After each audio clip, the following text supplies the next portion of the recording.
Now, I'm going to add 5 caveats to this, and you are free to use these as optional ones. I claimed the ones that I wanted, other people will claim the ones they want.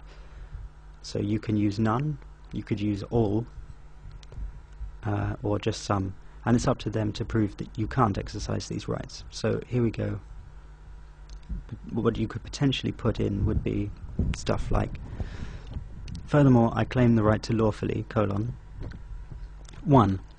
Exercise my common law right to travel unhindered, unencumbered, at my discretion in my private conveyance of the day, to wit, my private, unregistered, unlicensed automobile. Very important not to call it a vehicle or driving. You are travelling in an automobile, not driving a vehicle. Very important. Back this up with exercise, in number 2, exercise my God-given right to travel as stated in the Queen's Bible. Use this in the Commonwealth, it's powerful. Even though the Queen is only a figurehead, officially, it's powerful. This next one is vital. Exercise my common law right to refuse to obtain by submission any application for any government-issued license, permit, or seek permission to perform any fundamentally lawful action or enter into any contract under duress, threat and or intimidation which would involve committing an act of fraud and or theft or any other crime by way of deception by I and or any involved government principal, employee or agent, in compliance with my common law rights, the Magna Carta. And now, be careful here. Some people say the Criminal Code of England, Scotland, Wales and Northern Ireland. I wouldn't say it is. I think you could leave it at Magna Carta there, because we don't actually have a codified criminal code. We have statutory regulation, but there's no criminal code just yet. They're trying to implement one, and when they do, that would become usable in your notice. So ignore any references in notices to a criminal code. It's just not useful at the moment. 4. Exercise my right to possess, cultivate or use medicinally any plant of the genus cannabis. 5.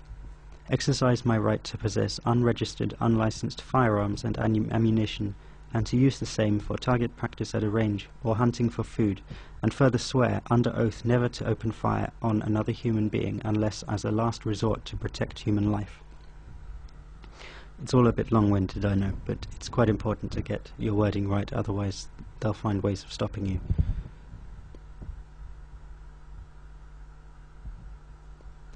This next bit is vital as well.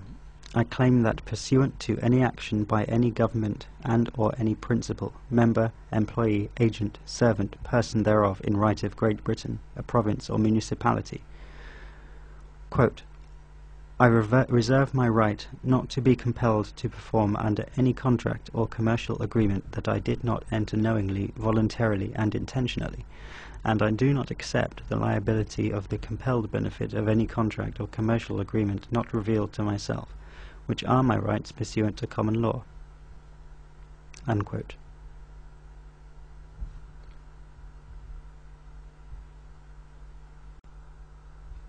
Furthermore, I claim the right to engage in these actions and further claim that all property held by me under common law, being any and all intellectual property, real estate, trade tools, private automobiles and contents, firearms and ammunition, potted plants, contents at the private posted residence known as your address, I held under claim of right. Furthermore, I claim that the Crown's claim of escheat to the Crown or the Duchy of Lancaster or the Duke of Cornwall or to a mesne lord for want of heirs, as referred to in the Administration of Estates Act 1925, stands as a lawful claim, and whereas the UK is an insolvency, an estate, where everything is owned by God and currently held in trust under the Crown until the competent heir appears and lays a lawful claim of jurisdiction. In Canada, they actually have an Escheats Act. In Britain, it's the Administration of Estates Act.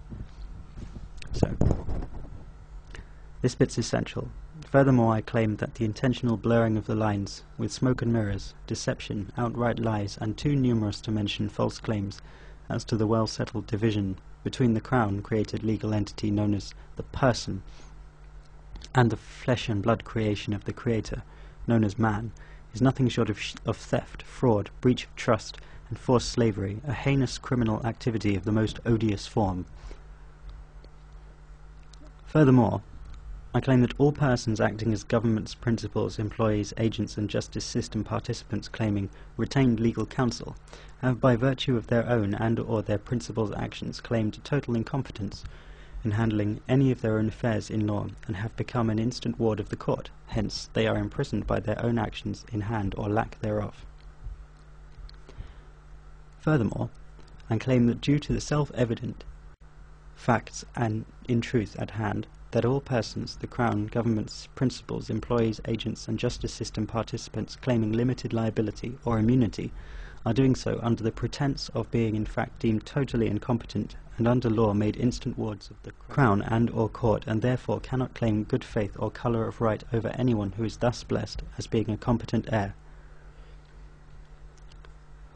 Furthermore, I claim that ignorance of the law is not a lawful or legal claim when used by the Crown, government principals, employees, agents, and justice system participants at any and all levels, to my harm or detriment, especially by those claiming limited liability.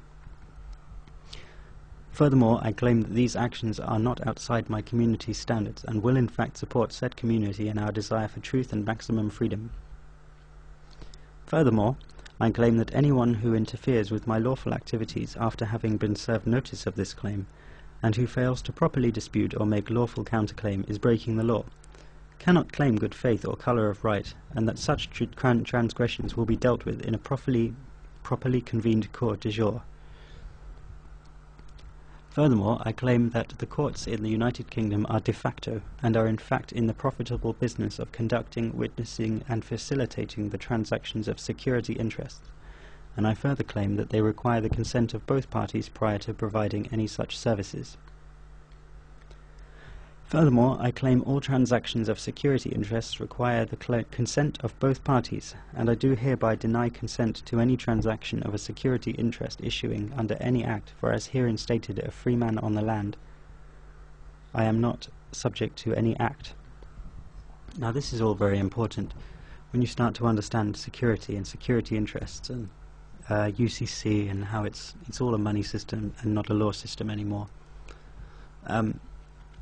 Get to grips with the security interest thing, because any of you who are thinking of trying to access the bond or security, it's more a security than a bond, it's some kind of trust, or rather access the dividends that are paid quarterly on it, you'll need to get acquainted with some of that. I'm probably going to do another video on this. Now we have to come to the sort of final stages of the notice, detailing the consequences of failing to act or acting unlawfully once you've legalized this document.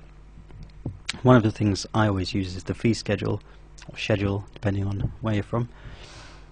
Well, mine says, furthermore, I claim my fee schedule for any transgressions by peace officers, government principals or agents or justice system participants is £250 per hour or portion thereof if being questioned, interrogated, or in any way detained, harassed, searched, or otherwise regulated.